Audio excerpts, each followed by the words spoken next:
Getting up to speed with eCam, this is the series for you. We're going to cover all the functions, features, utilities, hacks, and best practices. But in this video today, we're going to take a look at a full platform overview, giving you everything that you're working with, and then we'll break it down into other videos. So let's dive in.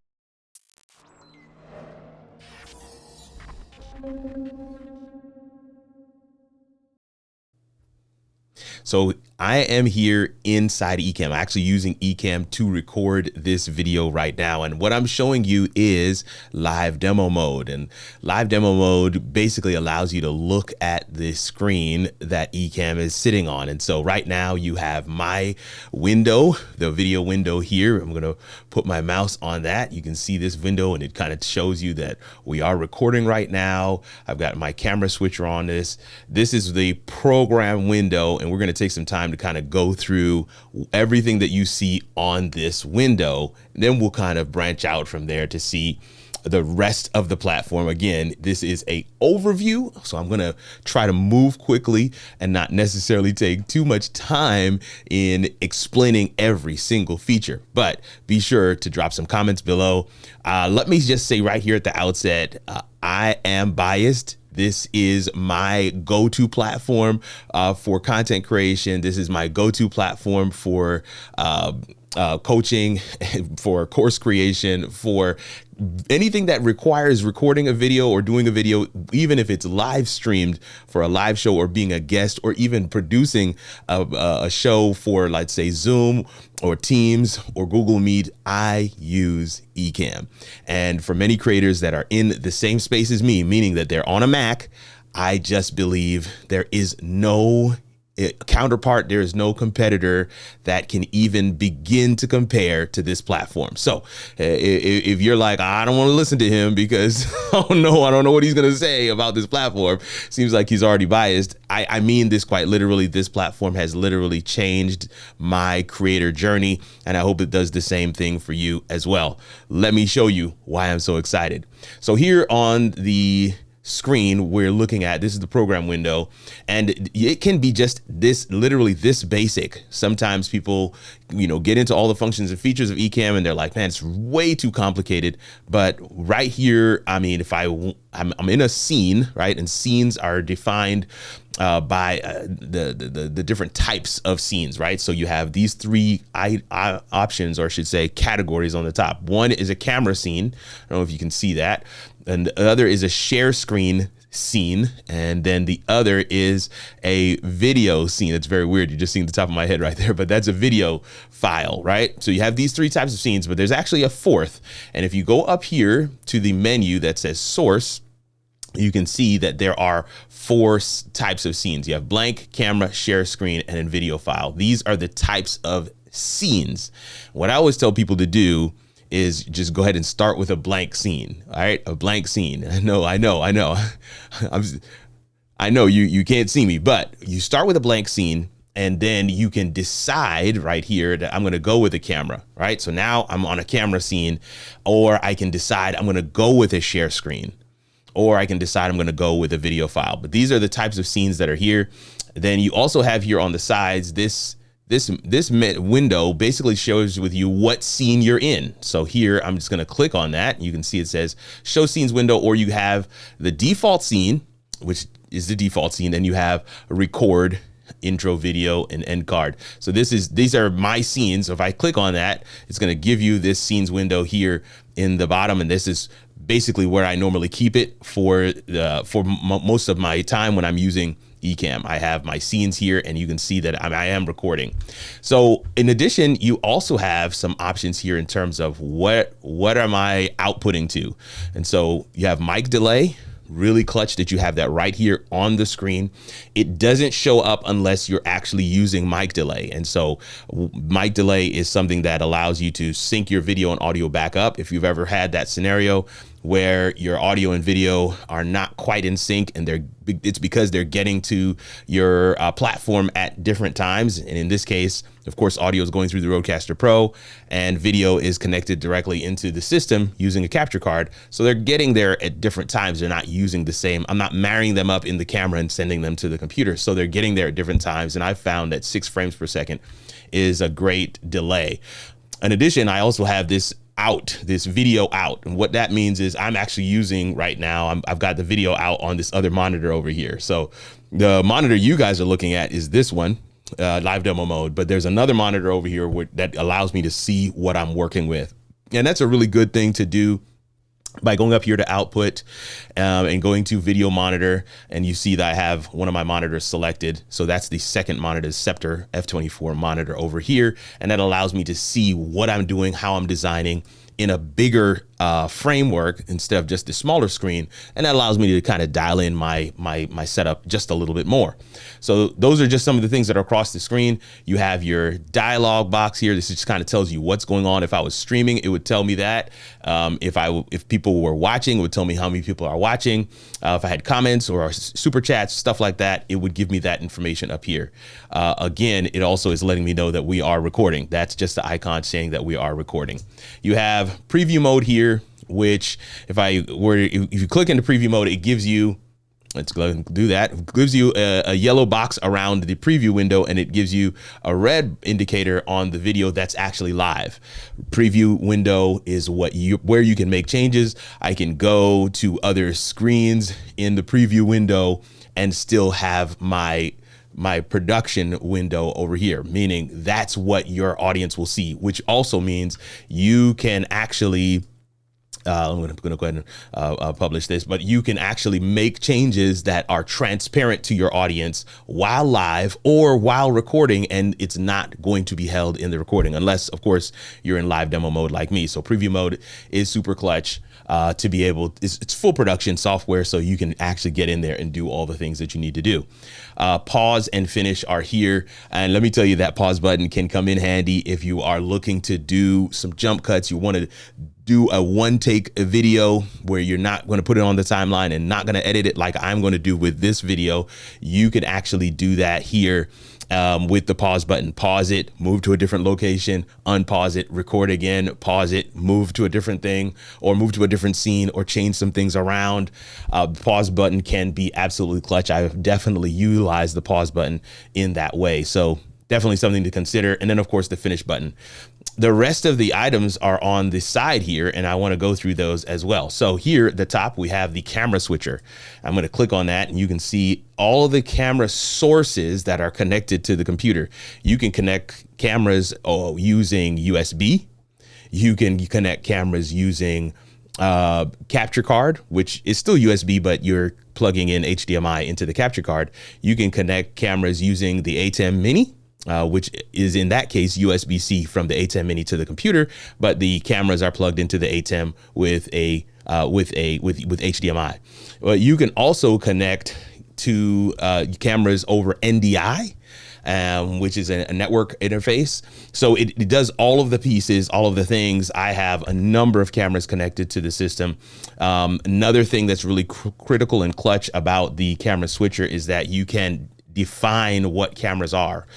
So you have all sources, and this is just kind of giving you a full array of the sources, right? The video sources that you have. These are they. Up to and including your guest, which is here, and we'll get into that in a little bit more in the guest setting. But then you also have your camera placeholders, right? So you can define what camera A, B, C, all the way to Z is, and some of them may be the same camera, but you have maybe zoomed in a little more or zoomed out, right? So maybe you have a camera like the one I'm in now, and you can define yet another camera, right? If we just go here to placeholder, add placeholder camera, and I can decide right here, I can choose which camera this is. And I know my camera is number 4 on that switcher. So I can select 4 here. And then in this camera G, which is what it's called, I can actually go into camera effects, which is another set of functions and features. And I can actually go zoom in on that, right? So I can zoom in on that. I can change it to black and white on that. You can see that what that looks like down here, and I can just decide, okay, that's what I want that camera to be. Now, when I go into my switcher, I have camera G and I have camera A. So if I switch to camera G, boom, I'm now in black and white. Let me come out of live demo mode for just a second so you can see that it's zoomed in. It's a tighter view of my face. Now I'm going to switch to camera A, and we're back. Camera G, black and white, zoomed in. Camera A, normal.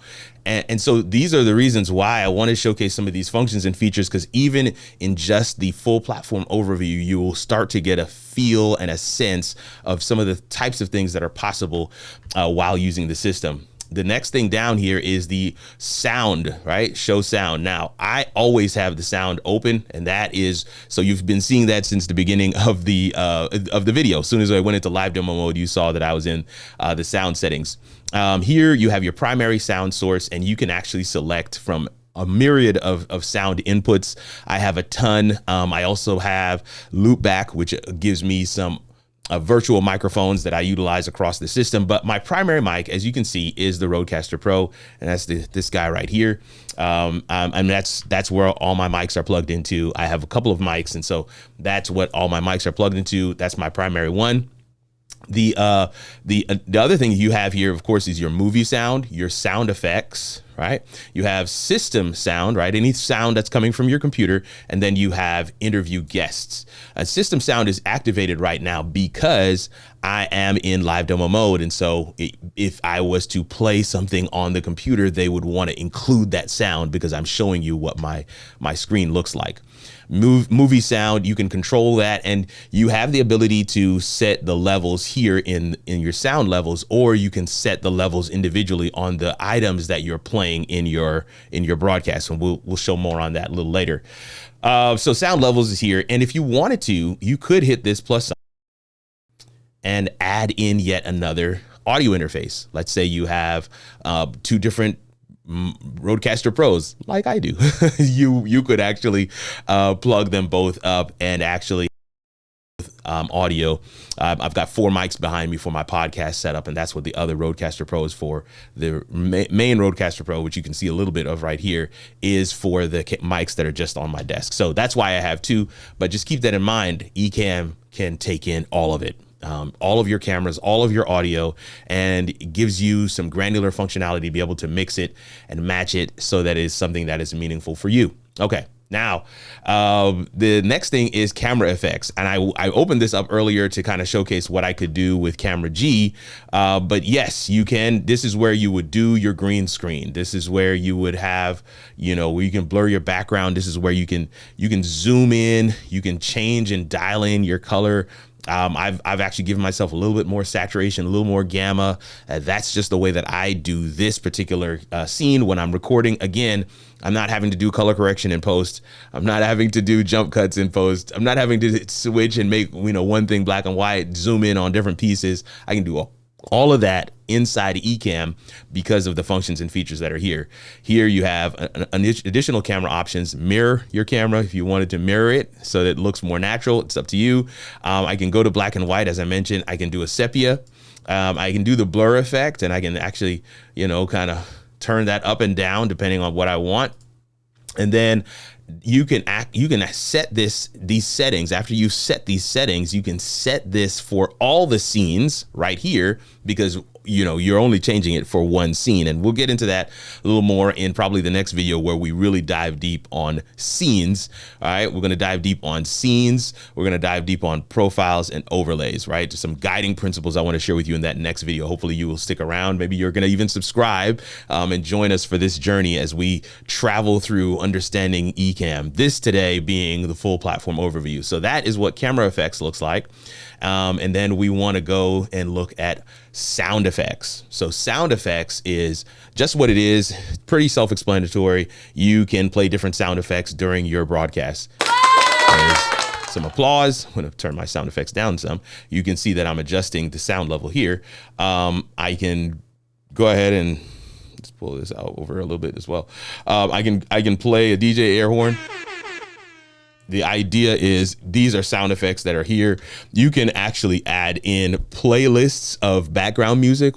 that you can set in as a folder. You see that folder there, you bring in that folder, you can bring in maybe 5, 6, maybe 20 different music tracks, and then set the audio for that folder of music, right? You can set that down some so that other sound effects can be played differently. So sound effects that are under, 10, 15 seconds can play layered over sound effects that are more background music. So you can use this not only for sound effects, but you can use it as background music. In addition, you can actually bring any one of these sound effects onto your screen, all right? So this triangle, I can bring this onto the screen. And so that every time I go into this scene, that triangle will play, and it will show you that it's here in this top section here. And you can actually hit the wheel on that. When scene ends is a really good thing to do, because if you have some music that's playing, or if you want that music to continue as you move from scene to scene, you can actually decide not to. But you can also set your volume level here.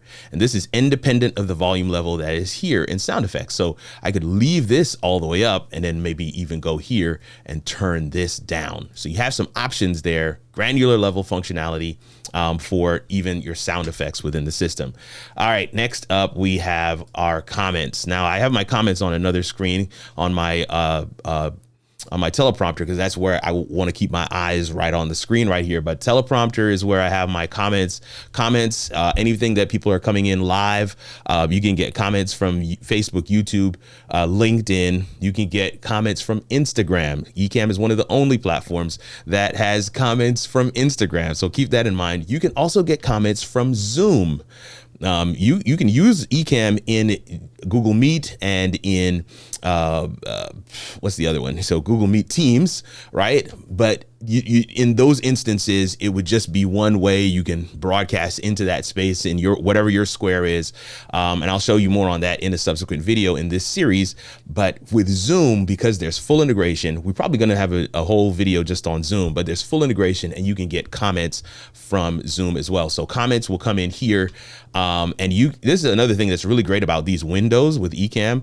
I don't necessarily have to have them all on this screen. I can put this over here on my other monitor. I can, you can kind of arrange it and configure it in the way that works best for you. So that's another thing that I love about Ecamm. Quick thing, you do get super chats, and in the comment section, you can hit a star next to a comment if you want to favorite it and go back to it later in your live show so that you can respond to those comments that you were able to star or favorite in whatever way you want to term that. So that's the comment section. And then we always get the question of, what about bringing in guests? What about bringing in guests? Well, here's your interview mode. And in interview mode, you would simply copy this link at the bottom. Mine is hidden right now because I am in live demo mode, and it automatically hides it when I'm in live demo mode. So, but yes, I would just copy this link, send it to a friend, send it to a guest, and we bring them in. In another one of the videos in this series, we'll go through in depth that whole process and dialing in that experience for your guests so that you can utilize this. And we'll also talk about how to bring in guests that are in Zoom. Yeah, let me come back to here.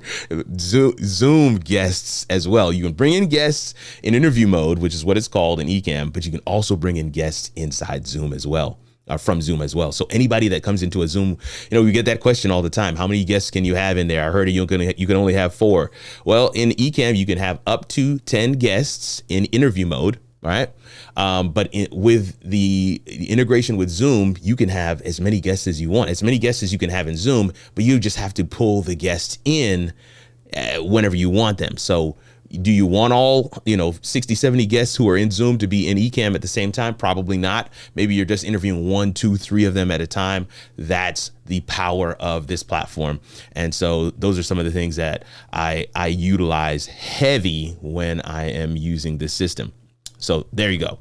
We have that as well. All right. Then the next one down is the Zoom icon. And of course, I have that over here, and you would just simply link your Zoom account to Ecamm. And what it does, it allows for you to be able to start a meeting, see your scheduled meetings, and attend meetings, right? You can copy a link, paste it here, and it will open up Zoom and bring you into the meeting with your eCam setup. You can you can take the guest ID and then the passcode, enter that here, and it'll open up Zoom and allow you in there as a guest. And it doesn't even matter if you're not the host of that Zoom meeting. You can pull things in and out of that Zoom experience. So some of those things that are here. Now, I did skip one right here at the top, and that is overlays. Overlays, and this is the overlays window here. And overlays and scenes go hand in hand. Overlays are the things that make, like I like to say, the world go around. Overlays are, graphic overlays, your lower third. Maybe there's a widget that you're bringing in, and you can see all of the different types of overlays that are here inside eCam. You have a timer. There's some design elements that you can do here. You can bring in other text type boxes. There's 2 text boxes that are available. You can create folders within this space. You can add overlays that are there available to you in all scenes, and then you can add overlays that are in the background only. So you have a lot of functionality where that's concerned. And again, we're going to get into all of that when we really dive deeper on some of the things that are there for eCam. Now, with that shown, I want to just kind of bring this other screen back up. This is my Finder window, and now you're actually seeing what my eCam looks like. And yes, it does look like a lot, but because we've kind of gone through it piece by piece by piece, I hope that made sense for you to see what it looks like. Now, the last thing I want to showcase here is, of course, you do have this wheel, right? This brings up your preferences for eCam. And inside preferences, there are a number of items. Under general, you have a lot of different functionality that you can play with. And again, we'll probably just have to do something specific to go over all of the functionality that's here. So this is not a 45-minute video. You have your account, of course, your the stream size and shape and frame rate, all of them are here. And even though it says stream, you will record at the same quality level. So I'm recording right now in 4K, 30 frames per second, 16 by 9. You can stream in vertical, you can record in vertical, and to be clear, you can record in vertical, right? And then you can actually come here and in the recording tab, you can decide to record your camera, which I'm recording right now, just my camera, not in separate from what you are seeing on screen right now. I am getting a full version of this video even while I record this video. And so that's what this isolated video tracks gives you. And you can assign this to guests as well. So as long as your guest is in either A or in B or C, you can record them as an individual video track. And then you can also include your isolated audio tracks here as well. You have that isolated audio track here as well.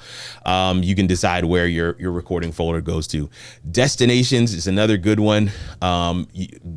Facebook, all of the different types of destinations you can think of: Facebook, YouTube, Twitter, LinkedIn, Twitch is there, Amazon Live is there, Instagram. I shared a little bit about that earlier.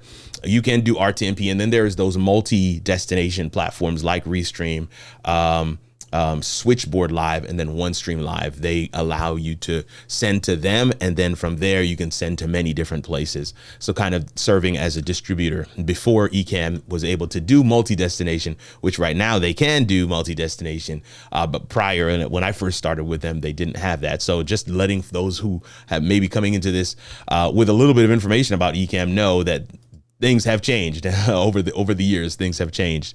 There's default transitions. I love that, in terms of how videos move from one to the next. You have audio. This is where you have your echo cancellation. This is where you can set your mic delay. You can map your inputs. You can set left and right for your input channels. Some granular functionality here. Interview mode. You have some options here in terms of what they see. If you want them to see broadcast, if you want them just to see your video, if you want them to see themselves. Screen sharing, again, some of the things that are here. What does the mouse look like when you're screen sharing? Some of those kinds of things. And then, of course, shortcuts. We will have to touch on the Stream Deck, the Elgato Stream Deck, which is what is here in front of me. It's also what's on the floor, and it's also using the Elgato prompter right now. And then you have some zoom settings, and that has been a growing piece of it. And that's it, y'all. I think I was able to cover it all in 25 minutes or less. We're right at that mark right now. But let me know if you have any comments below. I really, really love this platform. I think it is one that will stand the test of time. It is done by a company that is small, but they are very intentional about being hands-on in their service delivery. I've messaged them to get support, and it has absolutely been a great experience all throughout. Are they perfect? Absolutely not. There's no perfect software company on the planet, but these guys really do have their subscribers, their customer base in mind, and I really enjoy them. The price is absolutely incredible. I keep on telling them to raise it because I'm kind of grandfathered in,